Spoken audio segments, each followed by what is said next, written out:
السلام عليكم ورحمة الله وبركاته. أعوذ بالله من الشيطان الرجيم.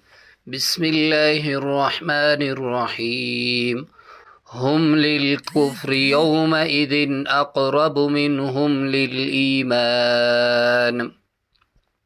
يقولون بأفواههم ما ليس في قلوبهم والله أعلم بما يكتمون. الذين قالوا لإخوانهم وقعدوا لو أطاعونا ما قتلوا قل فادرءوا عن أنفسكم الموت إن كنتم صادقين ولا تحسبن الذين قتلوا في سبيل الله أمواتا بل أحياء عند ربهم يرزقون